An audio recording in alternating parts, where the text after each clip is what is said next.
Businessman और साधु की कहानी। नमस्कार दोस्तों, लघु प्रेरक कहानी में आप सभी का स्वागत है। एक बार की बात है, एक शहर में एक बहुत ही बड़ा बिजनेसमैन रहता था जिसका नाम आर्यन था। उसे अपने बिजनेस में बहुत ही लॉस हो जाता है, जिसके कारण उसका सब कुछ बिक जाता है। उसके पास अब कुछ भी नहीं बचा होता है, यहाँ तक कि उसका घर भी बिकने वाला होता है। उसके जीने की इच्छा भी अब खत्म हो चुकी होती है। एक दिन उसका बहुत पुराना दोस्त उससे मिलने आता है और उसे इस हालत में देखकर वो उसे एक बहुत ज्ञानी साधु के पास जाने को कहता है। पहले तो आर्यन मना कर देता है, फिर बाद में दोस्त के समझाने पर वो साधु के पास जाने को तैयार हो जाता है। साधु उसके दोस्त के एक छोटे से गांव में रहा करते थे। उनसे मिलने के लिए आर्यन अपने दोस्त के गांव में जाता है। 3 दिन के सफर के बाद वो गांव में आ जाता है और साधु से मिलता है। साधु उसे देखकर उससे उसकी परेशानी का कारण पूछते हैं। आर्यन उन्हें सब कुछ बता देता है, जिसे सुनकर साधु आर्यन को कहता है कि वो चिंता न करे, सब कुछ ठीक हो जाएगा।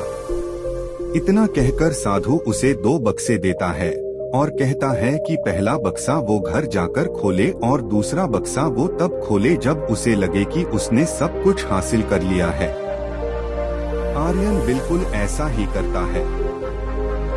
वो घर जाकर पहला बक्सा खोलता है, जिसमें उसे एक चिट्ठी मिलती है, जिसमें लिखा होता है, बुरा समय है, बीत जाएगा। इसके बाद आर्यन खूब मेहनत करता है। 10 सालों बाद वो फिर से सब कुछ हासिल कर लेता है और शहर का सबसे बड़ा बिजनेसमैन बन जाता है। इसके बाद वो साहू का दिया दूसरा बक्सा खोलता है, जिसमें उसे एक और चिट्ठी मिलती है, जिसमें लिखा होता है, अच्छा समय है, ये भी बीत जाएगा। इस कहानी से हमें ये सीख मिलती है कि समय चाहे जैसा भी हो, अच्छा या बुरा, एक दिन वो बीत ही जाता है। इसलिए हमें कभी हार नहीं माननी चाहिए। दोस्तों, आपको बिजनेसमैन और साधु की कहानी कैसी लगी, कमेंट करके बताएं और अपने दोस्तों के साथ शेयर करें। एक ऊंट वाले और व्यापारी की कहानी। एक बार की बात है, एक गांव में एक व्यापारी रहता था जिसे ऊंट पालने का बहुत शौक था। उसके पास कई ऊंट भी थे। एक दिन वो व्यापारी अपने किसी काम के सिलसिले में किसी दूसरे गांव गया, जहां पर उसने एक ऊंट बेचने वाले के पास एक बहुत ही खास किस्म का ऊंट देखा। व्यापारी को वो ऊंट बहुत पसंद आया। उसने उस ऊंट को खरीदने की सोची। वो ऊंट वाले के पास गया और उस ऊंट का मोल भाव करने लगा। वो दोनों कई घंटों तक ऊंट के भाव को लेकर बातें करते रहे, जिसके बाद व्यापारी ने उस ऊंट को खरीद लिया। ऊंट को खरीदने के बाद व्यापारी अपना काम खत्म करके अपने गांव चला गया। अपने घर जाकर व्यापारी ने अपने नौकर से कहा कि तुम इस ऊंट को बाकी ऊंटों के साथ बांध दो और इसे साफ कर दो। ये कहकर व्यापारी अपने घर में आराम करने के लिए चला गया। नौकर उस ऊंट को उस जगह पर ले गया जहां बाकी ऊंट बंधे हुए थे। फिर उसके बाद वो उसकी सफाई करने लगा। ऊंट की सफाई करते समय उस ऊंट की सीट के नीचे एक थैली मिली। उसने थैली को खोल के देखा तो उसमें बहुत से हीरे पड़े हुए थे। उन हीरों को देखकर वो नौकर बहुत हैरान हुआ। उसने सोचा कि ये हीरे उसके मालिक के हैं, तो वो व्यापारी के पास गया और उसको वो थैली दिखाई। नौकर ने मालिक से पूछा कि क्या ये हीरो की थैली आपकी है? ये ऊंट की सीट के नीचे पड़ी हुई थी। तो वो व्यापारी बहुत हैरान हो गया और उसने कहा, कौन सी थैली? ये मेरी थैली नहीं है। फिर व्यापारी ने थोड़ा सोचा और कहा कि शायद ये थैली उस ऊंट वाले की होगी जो गलती से आ गई है। हमें ये थैली उसे वापस करनी होगी। अपने मालिक की ये बात सुन के नौकर सोचने लगा कि उसका मालिक कितना बेवकूफ है, हीरो की थैली वापस करने की बात कर रहा है। नौकर ने उस व्यापारी से कहा कि मुझे नहीं लगता इसको वापस करने की कोई जरूरत है। वैसे भी किसी को क्या पता चलेगा। अपने नौकर की ये बात सुनकर उस व्यापारी ने कहा कि नहीं, मैंने सिर्फ ऊंट खरीदा है, मेरा इन हीरो पर कोई हक नहीं, मैं इसे वापस कर दूंगा। इतना कहकर व्यापारी ने वो थैली ली और उसे वापस करने के लिए चला गया। वो सीधा उस ऊंट वाले के पास गया और जाते ही उसे उसकी थैली लौटा दी। अपनी हीरो की थैली को वापस पाकर ऊंट वाला बहुत खुश हुआ। उसने कहा कि मैं इसके बारे में भूल ही गया था कि मैंने ये थैली ऊंट की सीट के नीचे रखी हुई है। आपका बहुत शुक्रिया कि आपने ये मुझे वापस कर दी। मैं आपको इसके लिए इनाम देना चाहता हूँ। आप इनमें से कोई भी 2 हीरे रख सकते हैं। ऊंट वाले के ये बात सुनकर व्यापारी ने कहा कि नहीं, इसकी कोई जरूरत नहीं है। मैंने पहले ही इस थैली से 2 सबसे कीमती हीरे अपने पास रख लिए हैं। ये बात सुनते ही ऊंट वाले ने अपनी थैली से सारे हीरे निकाले और उन्हें गिनने लगा। हीरो को गिनने के बाद ऊंट वाले ने कहा कि ये तो सारे पूरे हैं, फिर तुमने कौन से हीरे निकाले? फिर व्यापारी ने कहा कि मैंने इस थैली को वापस करके ईमानदारी और खुददारी के 2 हीरो को अपने पास रख लिया है। व्यापारी की ये बात सुनकर वहाँ पर खड़े सभी लोग और ऊंट वाला बहुत खुश हुए और उसकी बहुत तारीफ की। इस कहानी से हमें ये सीख मिलती है कि जिसके पास ईमानदारी और खुददारी नाम के 2 हीरे हैं, वो इस दुनिया में सबसे ज्यादा आमिर इंसान है। इन दोनों हीरो से बड़ा और कीमती हीरा और कोई नहीं है। 2 फुट का आदमी और एक राजा की कहानी। नमस्कार दोस्तों, 2 फुट के आदमी और एक राजा की कहानी में आप सभी का स्वागत है। एक बार की बात है, एक राजा यात्रा करते हुए एक छोटे से गांव में से निकल रहा होता है।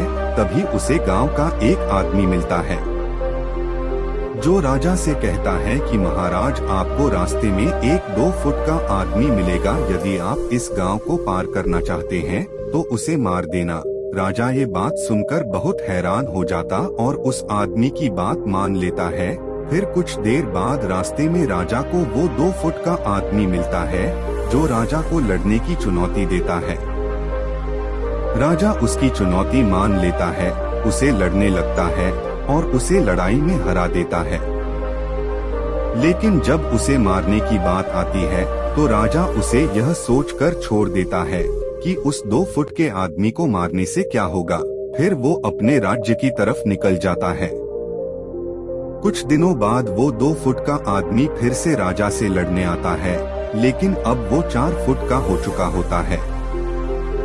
राजा उसे फिर से हरा देता है, लेकिन इस बार भी वो उसे नहीं मारता। इसके कुछ महीनों बाद वो आदमी फिर से राजा से लड़ने आ जाता है।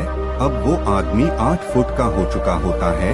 वो अब राजा से भी ज्यादा बड़ा और ताकतवर हो चुका होता है, जिसके कारण राजा उसे लड़ाई में हरा नहीं पाता और वो राजा को मार देता है।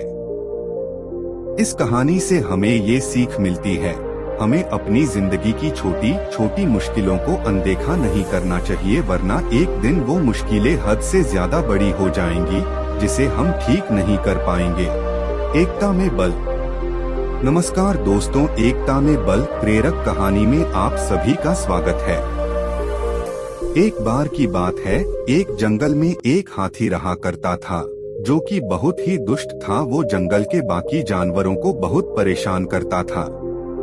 जंगल के सारे जानवर उससे बहुत परेशान रहने लगे थे, लेकिन वो उसका कुछ कर नहीं सकते थे क्योंकि हाथी आकार और ताकत दोनों में ही उनसे बहुत बड़ा था।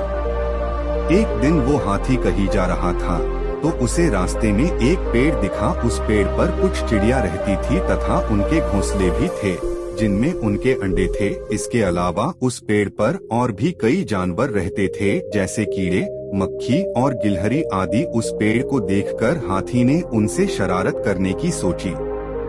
उसने अपनी सूंड से जोर जोर से पेड़ की टहनियों को हिलाना शुरू कर दिया। उस पेड़ पर रहने वाले सभी जानवर बहुत डर गए और उन्होंने जोर जोर से आवाजें निकालना शुरू कर दिया, लेकिन हाथी ने उनकी आवाज न सुनी। वो टहनियों को हिलाए जा रहा था। चिड़िया अपने घोंसले और अंडों को बचाने की कोशिश कर रही थी, लेकिन वो सिर्फ अपना घोंसला बचा पाई। उसके अंडे नीचे गिरकर टूट गए। ऐसे ही बाकी चिड़ियों के अंडे भी टूट गए। सारी चिड़िया उड़कर दूसरे पेड़ पर चली गई। कुछ देर बाद हाथी भी वहाँ से चला गया। सारी चिड़िया वही बैठ के रोने लगी और कहने लगी कि वो इस हाथी को नहीं छोड़ेगी, इसने हमारे अंडे तोड़े हैं। उनमें से कुछ चिड़िया ने कहा कि हम उस हाथी का क्या कर सकते हैं, वो तो हमसे ज्यादा बड़ा और ताकतवर है। उनकी सारी बातें पास बैठा एक कौआ सुन रहा था। उनकी बातें सुनकर कौवे ने उनसे कहा कि यदि तुम उस हाथी को सबक सिखाना चाहती हूँ तो मैं तुम्हारी मदद कर सकता हूँ। उसने कहा कि इस हाथी ने उसको और उसके दोस्तों को भी बहुत तंग किया है, वो भी इससे बदला लेना चाहता है। तब सभी चिड़ियों ने उससे कहा कि हम उसका क्या कर सकते हैं। तब कौवे ने कहा कि एकता में बल होता है, हम सब साथ मिलकर उसे सबक सीख सकते हैं। कौवे ने कहा कि मेरा एक दोस्त मेंढक भी है, हम उसकी मदद भी ले सकते हैं और हम कुछ और दोस्तों की मदद भी ले सकते हैं। उसकी बात सुनकर कुछ चिड़ियों में हौसला जाग गया। उन्होंने कहा कि हम भी इस काम में मदद करेंगे और हमारे कुछ दोस्त भी थे उस पेड़ पर, जैसे गिलहरी और मक्खी, वो हमारी मदद करेंगे। फिर वो सब जोश के साथ हाथी को सबक सिखाने के काम पर लग गए। उन सब ने एक प्लान बनाया और जब हाथी सो रहा था तो मक्खी और गिलहरी को उसके पास भेज दिया, जिन्होंने उसकी नींद खराब कर दी। हाथी ने जैसे ही अपनी आंख खोली, कौवे ने अपने बाकी कौवे दोस्तों के साथ मिलके हाथी की आंखें फोड़ दी, जिससे हाथी को कुछ भी दिखाई नहीं दे रहा था। वो इधर उधर भागने लगा। चिड़िया भी उसे चोंच मार के खाई की और भगाने लगी। हाथी खाई की और जा रहा था, तभी उसे आता देख मेंढक, जो वहाँ उसका इंतजार कर रहे, वो आवाज निकालने लगे। मेंढकों की आवाज को सुनकर हाथी को लगा कि वहाँ एक तालाब या नदी है। उसने ये सोचकर छलांग लगा दी और मर गया। अब जंगल के सारे जानवरों को उससे छुटकारा मिल गया था। अब वो खुशी से अपना जीवन बिताने लगे। इस कहानी से हमें ये सीख मिलती है कि एकता में बल होता है। यदि हम सब एक साथ मिल जाएं, तो कोई भी काम बड़ा नहीं है। हम एक साथ बड़े से बड़े काम को आसानी से कर सकते हैं। दोस्त, अभ्यास का महत्व। नमस्कार दोस्तों, इस ज्ञान से भरी कहानी में आप सभी का स्वागत है। दोस्तों, ये कहानी प्राचीन काल के समय की कहानी है, जिस समय लोग अपने बच्चों को पढ़ने के लिए गुरुकुल भेजा करते थे और वहीं बच्चे अपनी शिक्षा ग्रहण करते थे। एक बार एक लड़का जिसका नाम वीर था, उसके माता पिता ने उसकी पढ़ाई के लिए उसे गुरुकुल भेजा, लेकिन वो लड़का पढ़ाई में बहुत ही कमजोर था। बाकी लड़कों की तुलना में उसे कोई भी पाठ याद नहीं हो पाता था। उसके गुरु ने उसको पढ़ाने की हर संभव कोशिश की, लेकिन वो उसे पढ़ा न सके। अंत में हार कर उन्होंने एक दिन उसे अपने पास बुलाया और कहा कि अब मुझे नहीं लगता कि तुम पढ़ सकते हो, तुम अपने घर वापस चले जाओ और अपने माता पिता के काम में हाथ बटाओ। अपने गुरु की ये बात सुनकर उसे बहुत दुख हुआ कि वो पढ़ नहीं सकता है, लेकिन वो कर भी क्या सकता था। फिर वो वहाँ से अपने घर के लिए निकल गया। रास्ते में चलते चलते उसे बहुत प्यास लग गई। वो इधर उधर पानी की तलाश करने लगा। फिर थोड़ी दूर जाने पर उसे ने देखा कि कुछ औरतें मटके में पानी ले जाने के लिए जा रही। उसने उनसे पूछा तो उन औरतों ने बताया कि आगे एक कुआं है, जिसमें से वो पानी लेने जा रही। वो भी उनके साथ चला गया। वहाँ जाने के बाद उसने देखा कि लोग एक पतली सी रस्सी की मदद से उस कुएं में से पानी निकाल रहे थे। वो भी पानी पीने के लिए उस कुएं के पास गया तो उसने देखा कि कुएं पर कई निशान बने हुए थे।